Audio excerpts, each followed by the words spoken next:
this isn't my community per se, but as I said, when I first came here and I saw, it wasn't necessarily that I fell in love with the community. I fell in love with the people that were on the line that day.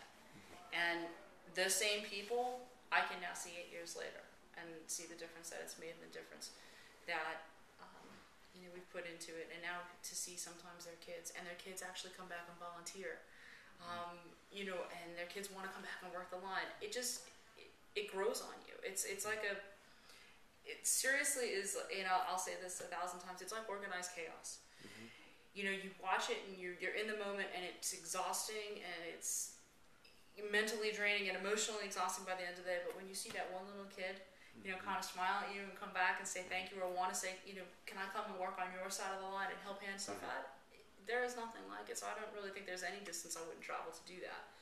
Are there other organizations closer to me? Of course. And I think what's kind of nice about the River Fund is they're willing to work with other organizations, and we have worked with other organizations and partnered with other organizations. And I think that, part of what I love so much about the River Fund is no matter how little they have, I don't ever remember a time when Durga has said no to somebody who ever needed anything.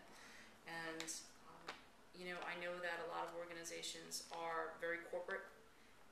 There's a business plan, there is a set way of doing things. There is, when we're out, we're done. And I think the difference is that's almost run like a business, and it's not to say less heartfelt, but I mean, like I said, for somebody who's the executive of the board, to watch him actually out there handing out food pantry bags and being on the line and running around with the kids, it's something like I've never seen. I've been in other food pantries, and I've done other work with other organizations, and I think that there are phenomenal organizations out there. But I always come back to this one because I think it truly, truly has impacted this community, and people in the community know it.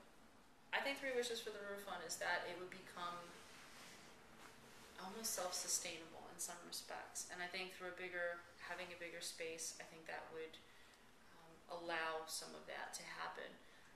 Right now, Durga really does run 90% of what happens at the River Fund. And for him, it's a lot. That's a lot of stress. I mean, it's wonderful when it works and stressful when it doesn't, and he will fight tooth and nail to make it work. But I know for him, he's really the face of the River Fund a lot of times.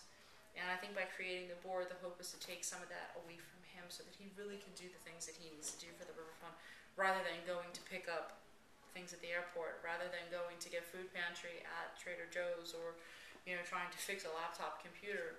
That's not really the role that he should be in. He's so fantastic with the people. So that would be my first wish. The second wish, obviously, would be, to have additional funding for the River Fund so that we can continue to do things. There are times when grants don't come through. Now, so much federal funding has been cut. We've had to cancel 2 different food pantries, which in the 8 years that I've been with the River Fund, we've never done. Never. He's never closed the doors. So, I would wish for additional funding. And I think the last wish I would have is for a greater understanding. Not just for the River Fund, but people kind of put their heads down and kind of don't want to think about it, don't want to talk about it. And, here we are, supposedly the richest nation in the world. And yet, on any given Saturday, I can come here and the line is 500 people deep to get pantry bags, to get fresh fruit and vegetables. And I think, from a society standpoint, we don't like to see that. We don't want to acknowledge it. And, because it doesn't get the press that I think it deserves. So I think there's a lot of people in need, and my wish would be to really be able to bring them to the people that come to the River Fund are everybody. I mean, there's not one person that I can say doesn't come that isn't in need, because the truth of the matter is, to stand on a line of 500 people deep, you have to be here for a reason. You're not just coming because you want to throw the food out in the street. You need this. You need whatever it is we're giving out. My experience, the people that come for the River Fund are working class poor, people who live in projects, who are rent controlled, who are financially controlled, illegal immigrants, unfortunately, because they don't have anywhere else to go. They don't know where else to go.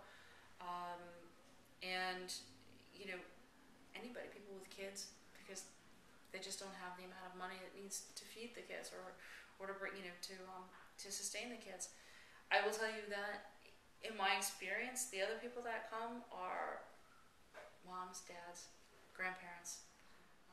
Last year, I will tell you a quick story. At Coney Island, we did Christmas, and Christmas extravaganza at Coney Island is like something you've never seen, because it looks like a caravan of gypsies bringing 9,000 boxes of things to people waiting on the line. It was the coldest day that we had ever done it, and colder than I anticipated. I froze.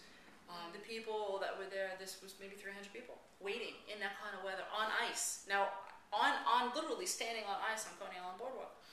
And we started unpacking all the stuff, and this really, kind of big husky guy came up to me and he said, "Let me help you carry the boxes." And he had on a Parks Department shirt, so I thought he worked for the Parks Department. And he's just wearing a Parks Department long sleeve shirt and a pair of gloves. And I thought, okay, he must be working here somewhere. So he's bringing all these boxes up for me. And we get all set up, and we're standing in the middle of this sort of undercarriage on Coney Island. And there's a women's bathroom and a men's bathroom, and they were blaring out heat. It's the only heat anywhere. It was blaring out of these bathrooms. And so people were actually sitting outside of the bathrooms to try and stay warm. And, we started doing our things, and I started getting people lined up, and it always amazes me that people who are actually there for food jump on the volunteer line. They want to help. To me, I'm thinking to myself, I'm here for food, I want to get my stuff and I want to go, and here these people are, you know what, no, I'll wait, let me help this person. And I think there's no words to describe watching that.